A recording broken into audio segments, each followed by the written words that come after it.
The thunder of hooves echoed through the valley as Zara Patterson raced across the plains, her heart pounding as fiercely as her horse's galloping stride. Behind her, the angry shouts of Millbrook's townspeople faded into the howling wind, but their cruel verdict still rang in her ears. Banishment! The woman speaks nothing but trouble! It was 1878 in the Wyoming Territory, and a woman with opinions was considered more dangerous than a loaded gun in untrained hands. Zara's crime had been simple yet unforgivable in the eyes of the town council. She had spoken out against the corrupt mayor's scheme to seize land from local farmers, including her father's homestead. As the daughter of a newspaper man, she had been raised to believe in the power of truth. Now that same truth had cost her everything. Her chestnut mare strained beneath her as they climbed the rocky incline leading away from the only home she'd ever known. At 22, Zara had never ventured more than 10 miles from Millbrook. Now the vast unknown of the frontier stretched before her, beautiful and terrifying in equal measure. The setting sun painted the landscape in amber and gold as Zara finally allowed her exhausted horse to slow. Her throat burned with thirst, and her eyes stung from hours of unshed tears. Pride had kept her from weeping in front of those who condemned her, but alone on the prairie, she finally allowed herself to feel the full weight of her situation. "What now, Maple?" she whispered to her mare, stroking the animal's sweat-dampened neck. "We can't go back, and I haven't the faintest idea where to go forward." The sound of approaching riders sent a jolt of fear through her body. Had the town sent men to ensure she truly left the territory? Or worse, had they changed their minds about the relative mercy of banishment? Stories of women who had defied authority in frontier towns often ended in ways too terrible to contemplate. Zara urged Maple behind a stand of cottonwoods, praying the gathering dusk would provide enough cover. The riders drew closer, 3 men on horseback driving a small herd of cattle. Cowboys, not a lynch mob. She released a shaky breath but remained hidden, watching as they made camp by the creek. From her vantage point, she could see one man tall and broad-shouldered giving instructions to the others. There was an easy authority in his manner, marking him as the trail boss.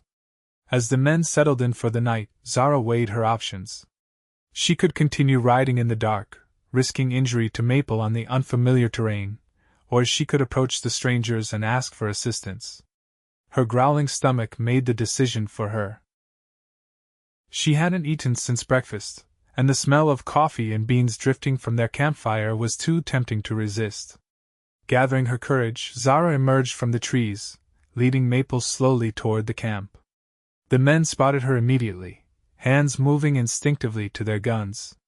"I mean no harm," she called out, keeping her voice steady despite her fear. "I'm just a traveler in need of direction." The tall cowboy she'd marked as the leader stepped forward, his expression cautious but not unwelcoming. His face was partially shadowed by his hat, but she could see he was younger than she'd initially thought, perhaps in his late 20s, with a strong jaw darkened by stubble. "It's dangerous for a woman to be riding alone after dark," he said, his voice deep with a slight drawl. "Where are you headed, miss?" Zara faltered. "I'm not entirely certain." "Away from Millbrook." The man studied her for a long moment, taking in her disheveled appearance and the small bundle of belongings tied to her saddle. "Xander Thornton," he said finally, removing his hat in a gesture of politeness. "These are my men, Eli and Jasper. We're driving cattle to Cheyenne." "Zara Patterson," she replied, relief washing over her at their civil reception. "Miss Patterson, would you care to share our fire for the night? These parts aren't safe for lone travelers, especially after sunset." Zara hesitated only briefly before nodding. "I would be most grateful, Mr. Thornton." As she sat by the fire, warming her hands around a tin cup of strong coffee, Zara felt the men's curious glances. It was unusual enough to encounter a solitary woman on the trail, let alone one who appeared to have fled in haste. "Millbrook's nearly 20 miles back," Xander observed, passing her a plate of beans and salt pork. "Long ride for a social call." Zara took a bite, suddenly ravenous. "It wasn't by choice," she admitted after swallowing. "I've been banished." The younger cowboy, Jasper, let out a low whistle. What did you do? Rob the bank? I spoke the truth, Zara said simply. Mayor Holbrook has been forging documents to claim homesteaders' land. My father published the evidence in his newspaper, but he's bedridden with pneumonia. When they came to destroy the printing press, I stood in their way and called the mayor what he is, a thief and a liar. She expected skepticism or dismissal, but Xander's expression darkened with something like recognition. Holbrook, he said, the name sounding like a curse on his lips. That explains a lot. He's been buying up cattle cheap from ranchers who mysteriously lose their water rights. You know of him? Zara asked, surprised. I've had dealings with men like him before, Xander replied, his voice tight. Men who believe power gives them the right to take whatever they want. The night grew deeper as they talked. Zara learned that Xander had been orphaned young and raised by his uncle, a Texas rancher who taught him everything about cattle driving and surviving in the unforgiving frontier. When his uncle died, Xander had taken his modest inheritance and started his own operation, determined to build something that would last. What will you do now? He asked her as the other men turned in for the night, leaving them alone by the dying fire. I don't know, Zara admitted. My mother died when I was 14. My father's all I have, and I don't even know if he's still alive. Xander considered this, absently running his thumb along the rim of his cup. Cheyenne has a decent-sized newspaper. Men I know there might give you work if you know the printing trade. I do, Zara said, hope flickering in her chest. I've helped my father since I was tall enough to reach the typed cases. Then ride with us, he offered. It's 4 days to Cheyenne. Safer than traveling alone. Zara weighed his offer carefully. She had few options, and something about Xander Thornton's steady gaze told her he could be trusted. I accept, she said finally. Thank you. Morning dawned clear and cool, the prairies stretching endlessly in all directions. Zara had slept better than expected, wrapped in a borrowed blanket under a canopy of stars. As she helped break camp, she noticed Xander watching her with a curious expression. Most women I've met would be in tears after what you've been through, he observed, helping her saddle Maple. Tears won't get me to Cheyenne, Zara replied, tightening the cinch. Or bring justice to Holbrook. Something like admiration flickered in Xander's eyes. No, I suppose they won't. The day passed in a rhythm of hoofbeats and dust, the small herd of cattle moving steadily eastward. Zara rode alongside Xander at the head of the group, asking questions about cattle driving and the territories they passed through. He answered patiently, occasionally smiling at her persistent curiosity. You ask more questions than any person I've ever met, he remarked as they stopped to water the cattle at a small stream. My father says that's what makes a good newspaper woman, Zara replied, dismounting to stretch her legs. Asking the questions others are afraid to ask. Is that what got you banished? Asking questions? That, and refusing to stay silent with the answers. Zara bent to splash water on her face, washing away the trail dust. The town council said I was inciting unrest and behaving in a manner unbecoming of a lady. Xander snorted. Sounds like they were afraid of you. Afraid? The notion had never occurred to her. A woman who speaks her mind? Xander raised an eyebrow. That's more terrifying to men like Holbrook than any gunslinger. His words settled warmly in her chest, a small balm to the wound of rejection she still carried. As they continued their journey, Zara found herself drawn to Xander's quiet strength and unexpected kindness. He treated his men fairly, never raising his voice in anger or demanding more than they could give. In the evenings, he would often sit beside her after the others had turned in, sharing stories of his travels or listening to her talk about growing up in her father's print shop. On the third night, as they camped beneath a rocky outcropping, a sudden spring storm blew in from the mountains. Rain lashed down in sheets, turning the ground to mud and sending the cattle into nervous motion. Zara helped the men calm the herd, riding through the downpour until her clothes were soaked through and her hands were numb with cold. When the worst had passed, Xander found her huddled beneath an overhanging rock, shivering violently. "You're freezing," he said, concern evident in his voice. Without hesitation, he removed his oilskin coat and wrapped it around her shoulders. "What about you?" Zara protested weakly. "I'm used to worse," he assured her, though she could see him suppressing a shiver. "You rode well tonight." Most experienced hands would have sought shelter at the first drop of rain. "I couldn't leave you all to manage alone," she said, teeth chattering. "Not when you've been so kind to me." Xander's expression softened in a way she hadn't seen before. He reached out, hesitantly, and brushed a strand of wet hair from her face. The simple touch sent warmth spreading through her that had nothing to do with the coat. "You're unlike any woman I've ever met, Zara Patterson," he said quietly. Before she could respond, a shout from Eli interrupted the moment. One of the steers had broken away in the confusion of the storm, and they needed Xander's help to bring it back. The next morning dawned clear, the land washed clean by the rain. As they rode, Zara noticed a change in Xander. He stayed closer to her, finding reasons to ride beside her, his eyes lingering on her face when he thought she wasn't looking. "Tell me about your dreams," he asked her as they crested a hill, the vast plains stretching before them like an ocean of grass. "What would you do if you could do anything?" Zara considered the question seriously.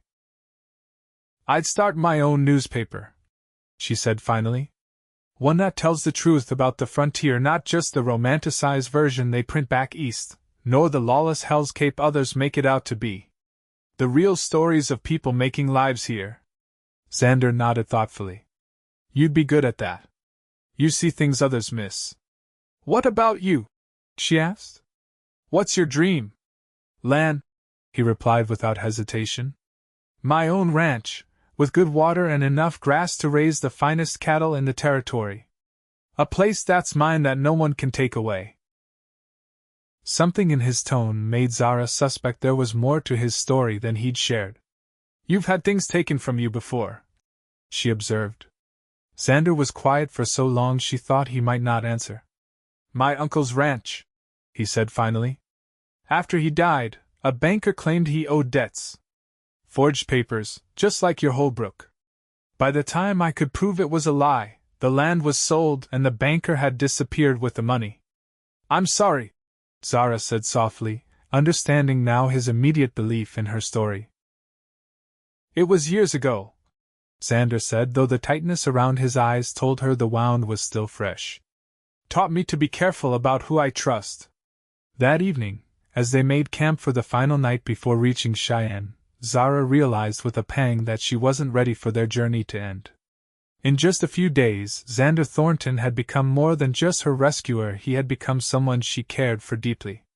After dinner, as Eli and Jasper entertained themselves with a game of cards, Xander motioned for Zara to join him for a walk. "There's something I need to tell you," he said as they strolled away from the firelight. "About Cheyenne." Zara's heart sank, fearing bad news about her prospects there. "What is it?" "My friend who runs the newspaper, Samuel Grant, he's a good man, but his operation is small. He might not be able to offer you much." "I don't need much," Zara assured him. "Just enough to get started." Xander stopped walking, turning to face her in the moonlight. "There's another option," he said, his voice uncharacteristically hesitant. "I've been saving to buy land near the Green River. Good grazing country with year-round water. I'm meeting the seller in Cheyenne to finalize the deal." Zara wasn't sure what this had to do with her situation, but the intensity in Xander's eyes made her heart beat faster. "I've been thinking," he continued, "that land that size needs more than one person to make it work. And a ranch needs, well, it needs a heart to make it a home." "Xander." Zara breathed, scarcely daring to believe what he seemed to be suggesting.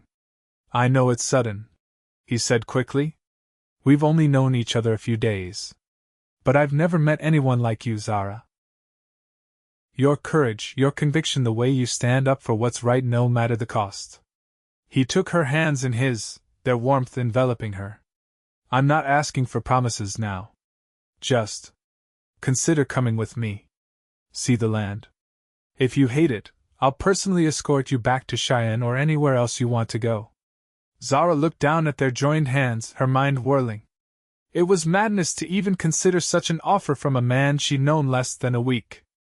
And yet there was something between them, a connection she couldn't deny. What about my newspaper? She asked, her practical nature asserting itself. Xander smiled. The nearest town is 15 miles from the property. No newspaper there yet. They'd likely welcome one. You've thought this through, she observed, a smile tugging at her lips. I'm a planner, he admitted. And I've had 3 days of writing to think about little else. I'll consider it, Zara said, unwilling to commit but equally unwilling to refuse outright. But I make no promises until I see this paradise you're describing. Xander's smile broadened, relief evident in his features. That's all I ask? They arrived in Cheyenne the following afternoon, the small cattle herd destined for the stockyards on the edge of town. As they rode down the main street, Zara took in the bustling frontier city with wide eyes. Unlike Millbrook, Cheyenne had a permanence to it. Brick buildings stood alongside wooden structures, and the streets were lined with businesses of all kinds. Xander arranged rooms for them all at a modest hotel near the center of town. Rest up, he told Zara as they parted in the hallway. I have business to attend to with the cattle buyer, but I'll call for you this evening. There's someone I want you to meet. Alone in her room, the first privacy she'd had in days, Zara finally had time to consider all that had happened. Just 4 days ago, she had been banished from her home, riding into the unknown with nothing but the clothes on her back and a few belongings. Now she was in Cheyenne with the possibility of not one but 2 new beginnings, working at a newspaper or. The alternative made her cheeks warm. Joining Xander on his ranch. It wasn't a proposal of marriage, not explicitly, but the implication was clear. He saw something in her that he wanted in his life permanently. As promised, Xander called for her that evening. He had cleaned up, his trail dust replaced by a freshly pressed shirt, and his dark hair still damp from washing. The sight of him made Zara's heart flutter in a way that both thrilled and frightened her. You look lovely, he said, taking in her appearance. She had done her best with her limited wardrobe, washing her face and braiding her auburn hair into a neat coronet. Thank you, she replied, suddenly shy in a way she hadn't been on the trail. Where are we going? To meet Samuel Grant, Xander explained as they walked. And his wife, Catherine. They've invited us for dinner. The Grants lived in a modest but comfortable house behind their print shop.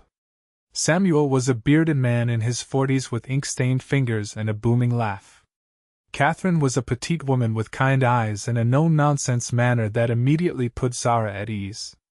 Over a dinner of roast chicken and potatoes, Zara found herself sharing the full story of her banishment from Millbrook. Samuel listened with growing indignation. Disgraceful, he declared when she had finished. Using political power to silence the press is the first step toward tyranny. Your father raised you right, standing up to such injustice. It cost her everything, Xander pointed out. Samuel nodded gravely. Yes, but principles often do. He turned to Zara. Xander tells me you know your way around a printing press. I do, Zara confirmed. I can set type, operate the press, and write if needed. Good, Samuel said. Because I could use help. My assistant left last month for the gold fields, convinced he'd make his fortune. I've been working alone since then. Hope bloomed in Zara's chest. Are you offering me a position, Mr. Grant? I am, he confirmed. The pay isn't much to start, but there's a room above the shop you could have. Catherine's been after me to find someone trustworthy. Zara glanced at Xander, whose expression remained carefully neutral despite the news that could potentially change their tentative plans. That's very generous, she said to Samuel. I need to think about it. After dinner, as Catherine showed Zara her collection of books, Xander and Samuel stepped outside for a private conversation. When they returned, Xander seemed pensive, and the evening soon drew to a close. As they walked back toward the hotel in the cool night air, Zara finally broke the silence. Mr. Grant seems like a good man. He is, Xander agreed. One of the best I know. The position he offered it would be a new start, Zara said carefully, watching Xander's profile in the lamplight. It would, he acknowledged. A good one. You'd do well there. Zara stopped walking, forcing Xander to turn and face her. But, a small smile touched his lips. But I still hope you'll consider my offer as well. Samuel agreed to hold the position for 2 weeks, should you wish to see the land first. Relief washed over her. You spoke to him about it? I did, Xander admitted. I told him everything, how we met, what I'm proposing. He thinks I'm rushing things. Are you? Zara challenged gently. Xander took her hands much as he had the night before. Maybe. Probably. But I also know that sometimes in life, you have to trust your instincts. Mine are telling me that letting you go without at least trying would be the biggest mistake of my life. His words resonated with something deep inside her. Zara had always trusted her own instincts. They had led her to stand up to Holbrook, to ride with Xander, to believe in the possibility of a new beginning. When do you meet with the landowner? She asked. Tomorrow morning, Xander replied. If all goes well, I could take you to see the property the day after. Then I'll wait to give Mr. Grant my answer, Zara decided. I want to see this paradise of yours first. The joy that lit Xander's face warmed her more than any campfire could have. You won't regret it, he promised. The next day passed slowly for Zara. While Xander conducted his business, she explored Cheyenne, visiting the stores and watching the people.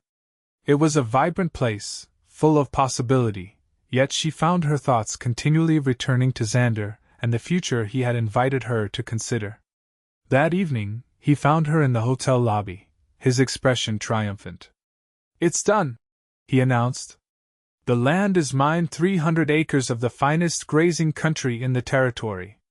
His excitement was contagious, and Zara found herself smiling broadly. Congratulations! When can we see it? We leave at first light, Xander said. It's a day's ride, but worth every mile. They set out the next morning under clear skies, riding west from Cheyenne.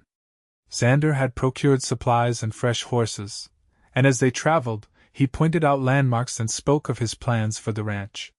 His enthusiasm was palpable, and Zara found herself caught up in his vision. There, he said late in the afternoon, pointing to a valley that opened before them. That's it. The future Thornton Ranch. The view took Zara's breath away.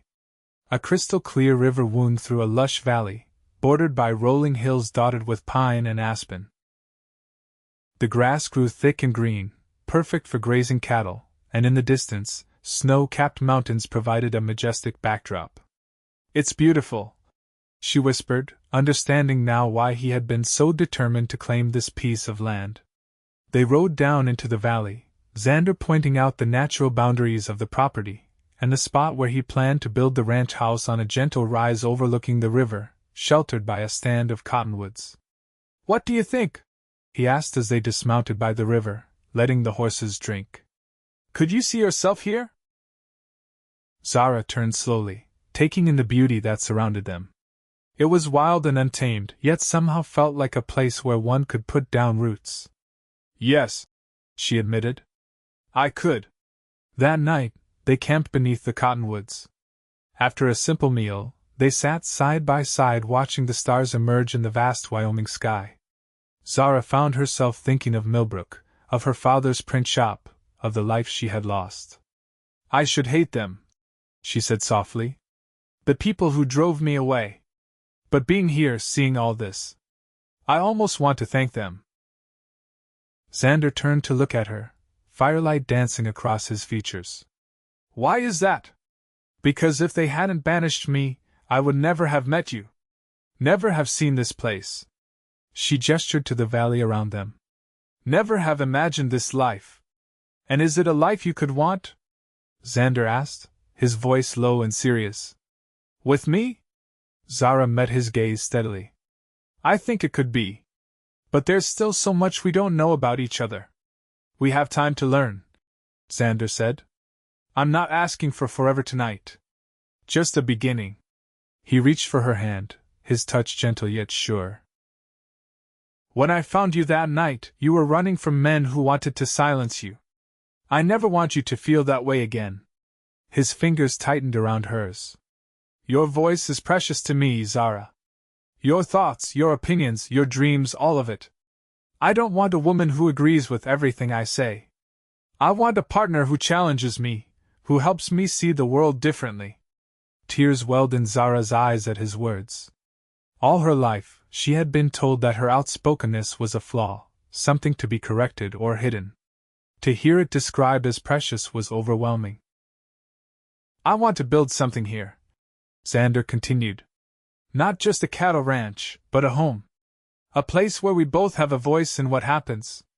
And maybe, someday, a community with a newspaper that tells the truth, no matter how uncomfortable. You've thought about the newspaper? Zara asked, surprised. Xander smiled. Of course. It's part of who you are. The nearest town, Riverdale, is growing. They'll need a paper eventually.